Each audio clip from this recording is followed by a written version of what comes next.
that. There's a tool out there that solves it you don't know about. Maybe we can show you that. So I'm going to be pretty high level, and then I think what I'll do is when I'm finished, I'll just open it up. So if there's a particular piece of software that you thought sounded interesting, we can just kind of have a conversation about it as opposed to me talking about details. So what is it? It tells you about the network and stuff. So basically, you deploy your app on Heroku. You have a bunch of clients that are all over the world. How do you know that the network they're using to access your Heroku application, your EC2 application, is a good one? So you can almost think of it as a new relic for your network. Instead of monitoring your server, well, what about the network that's carrying all the bits from your server to your client? So I'll do a quick demo again just to give you some context. So this is a LiveInsight as it stands today. So these are tests I've created for different services. And so if you had a Heroku application, you would create a test for your Heroku application. So I've got like Shopify or LiveInsight servers, a couple of example servers. So what you do is you create this test, and then you schedule it on some agent. So we have a number of agents that run all around the world, and they run these tests to your service and report on the network quality that they experience. So say, for example, you're launching a new site, and suddenly you have a whole bunch of customers coming in from Japan for some reason. How do you know that you don't need to set up a CDN or something else to help with the performance for your Japanese consumers?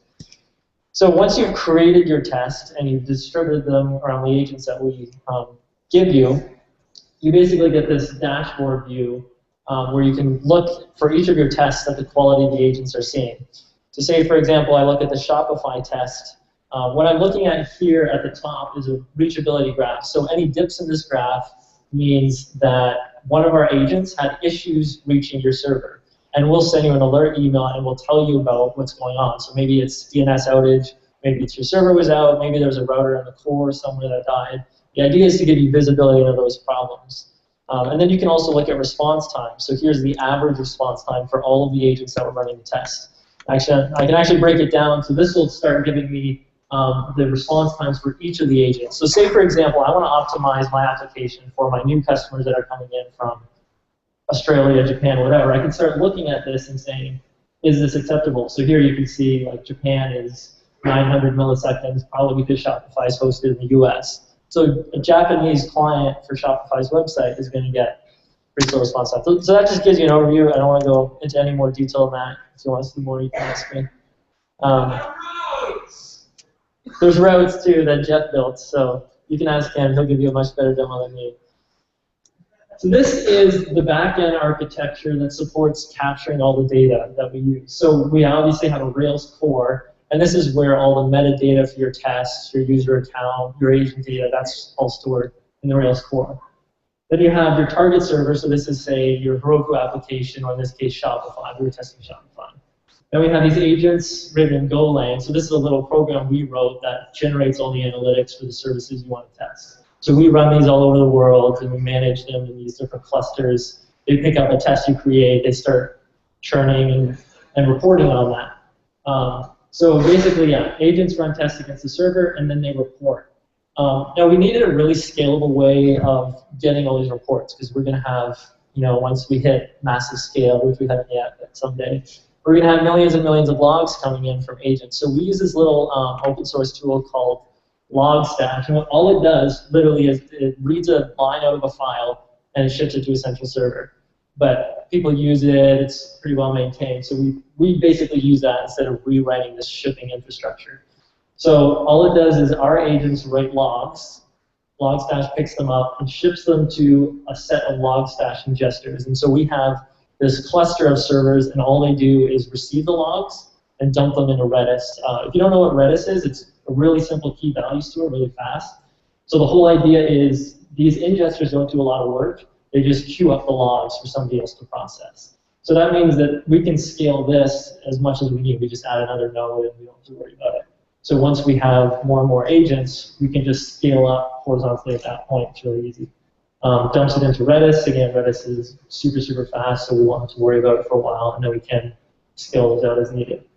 Then we have Logstash filter servers. So Logstash has this cool thing where you can pull the log out, apply a bunch of transformations, and then dump it somewhere. It has this like input, filter, output architecture.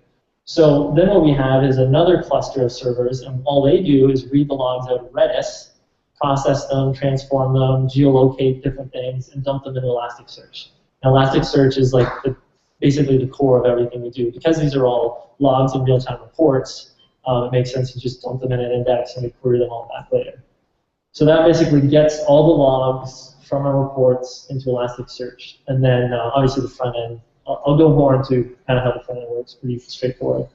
The other cool thing the filters can do is they can actually trigger calls into a Rails API based on some of the information in the log. So for example, say my agent tests Shopify and it fails.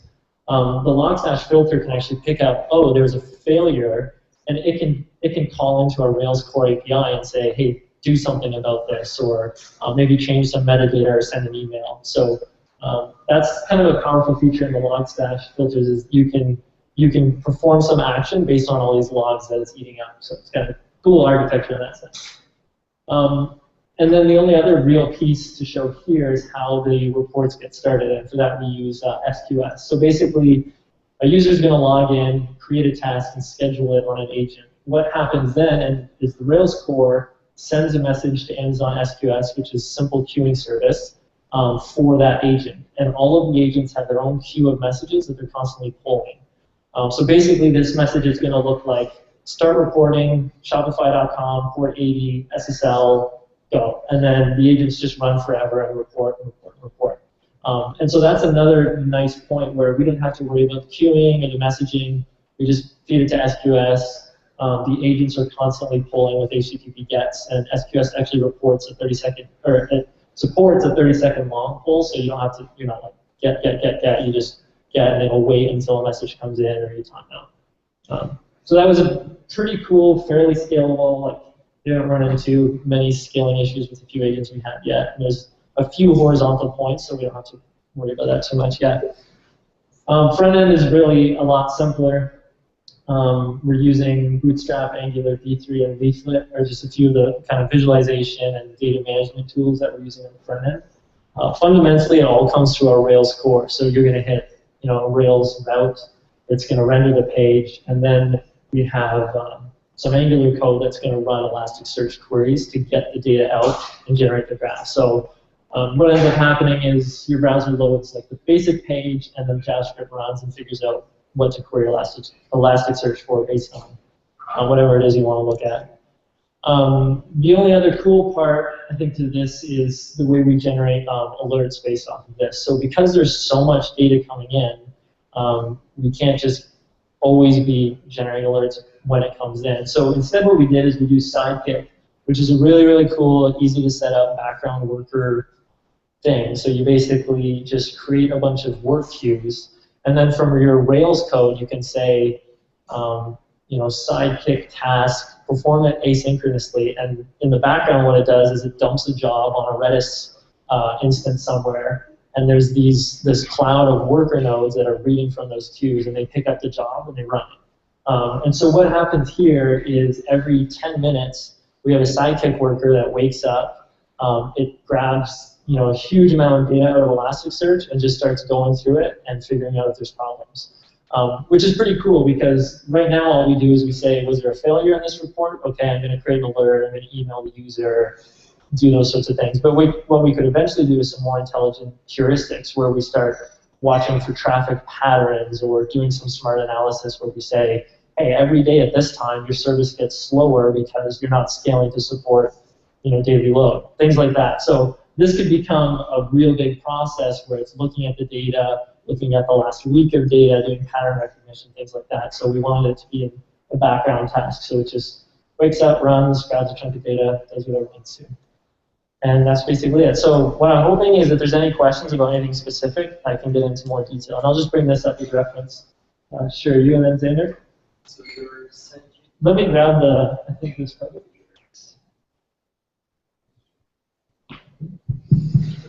Your Sidekick worker, is it just another worker node? You can run it as a separate dyno. Let's see that to you. I think there's some trick where you can actually run it on the web dyno. I'm not familiar with how we have it set up, but I know it's running on Heroku, yeah. I'm not familiar with Elasticsearch, and it seems really critical and kept on going back to that. So could you explain a little bit more? Yeah. Is it a service or? Elasticsearch is just a search index, and it's really, really flexible, really fast, really good if you want to store data that you're not changing a lot and that you want to do really interesting queries on. So Elasticsearch, fundamentally, you can just give it JSON data and it will store it in a given index. But it can also do a lot of analytics for you. So you can actually, and we do this, you can ask Elasticsearch, find me all of these records, and then generate a histogram based on this column.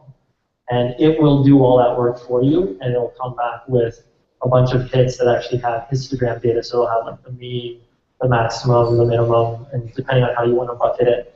So I think what I'd say is it's really, really good for like time series data where you want to just dump a huge amount of data in. Obviously, it doesn't really do relationships or anything like that, but it's good if you just want to dump it, and then you can query it and slice it however you want later. And it stores it all in JSON? You know, I'm not familiar with how it stores it. Its API is a RESTful API that takes JSON. Okay. So when we ship our reports, they're all JSON, and we just post them. Okay. And then it gives you JSON back. And you write your queries in JSON? Or send them out as JSON? Well, your queries are really RESTful calls. Yeah. Yeah. So I think the details on the query are JSON, and you just post it. Sure. David?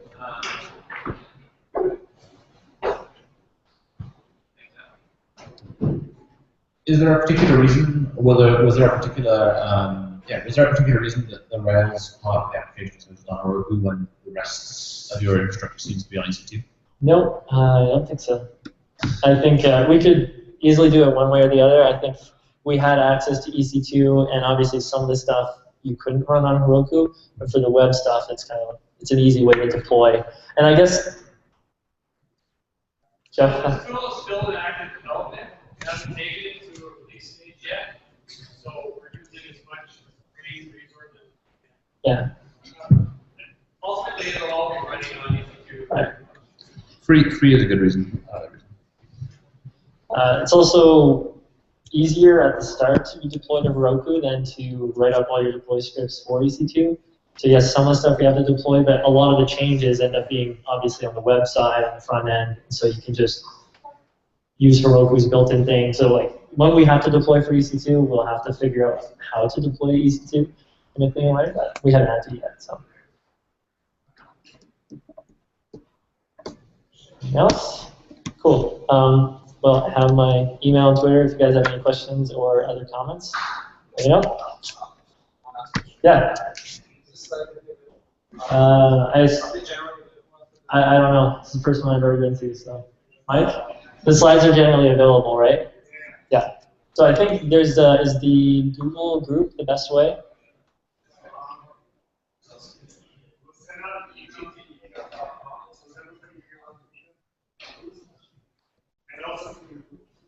Okay. So if you add plus on or Ruby, you get it that way, or if you sign up for the event. Cool. Thanks, everyone.